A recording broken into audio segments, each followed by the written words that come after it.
passage where the chairman's, the presenter's bio that was read it took a lot of minutes to be read than the presentation of the presenter, and I think it's not.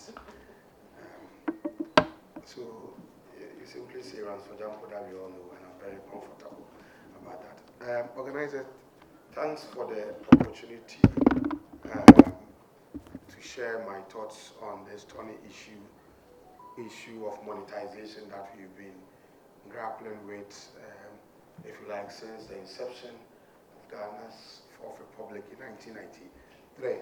It's a very important issue that threatens to undermine our democracy and the expression of the sovereign will of the people. And if we don't take care and begin to act proactively against it, then it will supplant many of the democratic gains that we have made as a people.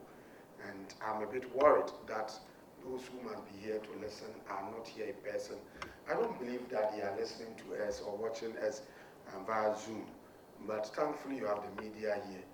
And so one man or a few people with media presence, and if the media is going to articulate or air what we are saying, and I'm sure they will hear. And so Care Ghana, thanks so much for bringing us together and for giving us the opportunity to share our perspective. So I want to begin to read a few things that I penciled down, and then at some point in time I'll stop and be talking, explaining, and then later when we have the panel session, given that I don't hope to capture all the salient issues, the panel session would have details and detailed conversation about it.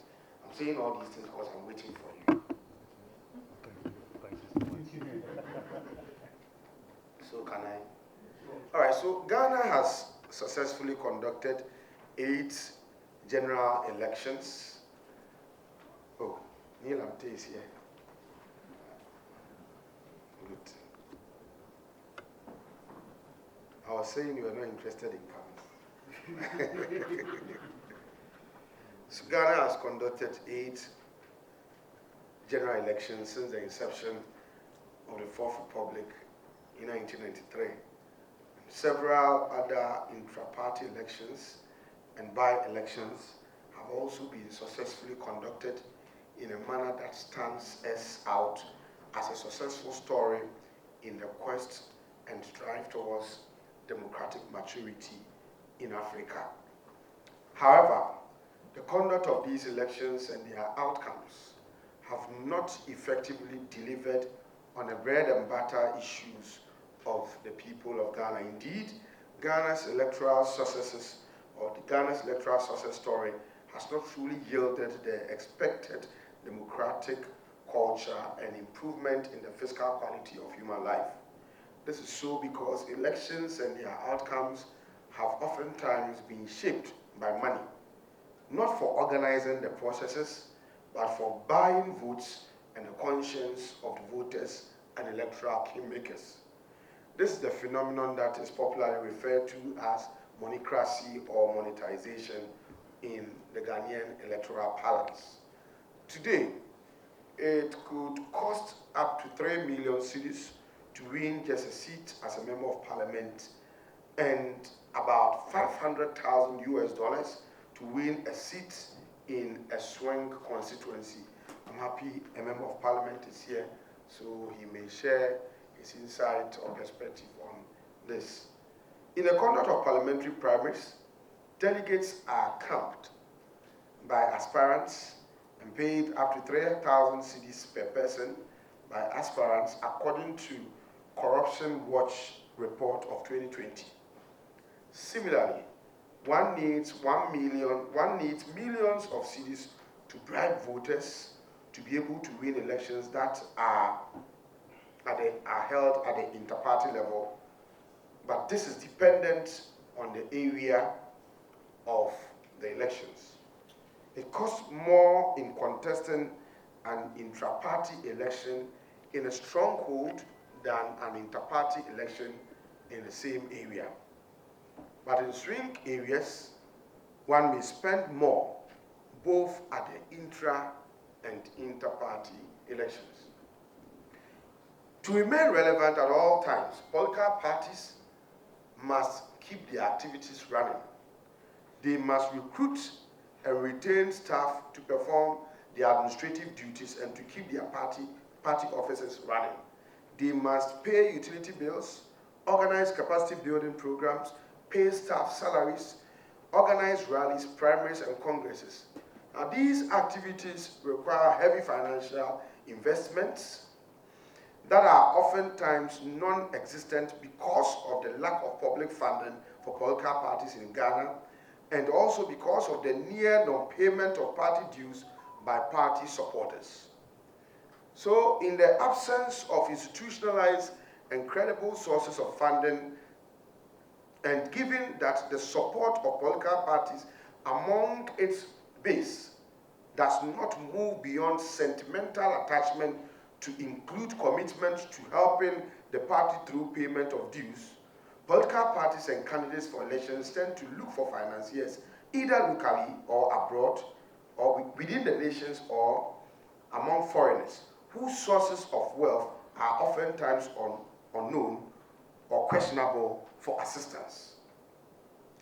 These financiers tend to control political parties and dictate which candidates must be selected to lead political parties at all levels. Candidates selected also raise resources legitimately or illegitimately from financiers, wherever they may be, for the purposes of buying the votes of the citizenry in elections at all levels. But Ghana has adequate legislations and laws that frown on vote buying or monetization.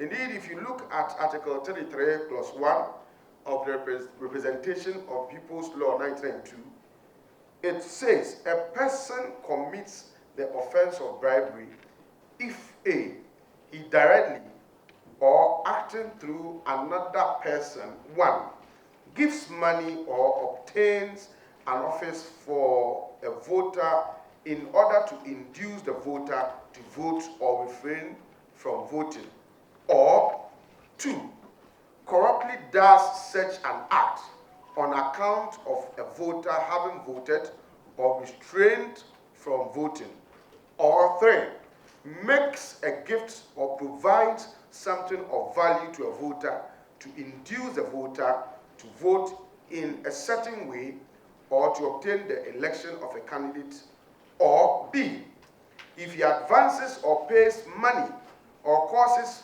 money to be paid to or for the use of a person with the intent that the money or part of it shall be expended in bribery at an election, or knowingly pays money or causes money to be paid to a person in discharge or repayment of money wholly or in part expended in bribery at an election, or C, if he, before or during an election, directly or indirectly, by himself or through another person acting on his behalf, receives, agrees, or contracts for money, gifts, loan, or valuable consideration, or an office, place, or employment for himself or for another person for voting or agreeing to vote, or for refraining or agreeing to refrain from voting, or D, if after an election he directly or through another person receives money or valuable consideration on account of a person having voted or refrained from voting, or having induced another person to vote or to refrain from voting. So if you look at our electoral laws and how antique they've been casted, or they've been framed, you will see that they present us with the legal framework that serves to, or that is expected to guide us to ensure that we reduce monetization or monocracy in our elections to the barest minimum. But generally, developing countries have all the rules and laws, but the institutions remain weak because these legal frameworks are only hidden in statute books, kept on the shelves, and allowed to gather dust. And that is who we are as a people. When Obama said that Africa needs strong institutions and not strong men, he was not talking about the building of infrastructure. Institutions here essentially means rules. And when we talk about strong institutions, it means that in every organization that calls itself institution, there should always be rules. And the rules should not only be there, the rules should be well known. The rules should not only be well known, the rules should be implemented. And then the rules should also be internalized. Internalizing rules simply means allowing their obedience and implementation to the point that obedience to such rules become part and parcel of the lives of the people. And then finally, rules should be predictable. When we say rules should be predictable, it means when we run afoul of the laws, we should be able to predict what is likely to happen to you. It is these 5 basic principles that we call the central argument of the institutionalist school of thought. And when they are there, or when they are respected, then you say institutions are strengthened. And so the point I'm trying to make is that we have all the electoral rules and laws that serves to regulate our activities, and that serves to prevent us from, or are expected to prevent us from going on the tangent of monetization of our electoral politics. But they have been written, well written, and they are kept on the shelves, and they are being allowed to gather dust. They are not implemented, and many at times you and I do not even know about the existence of such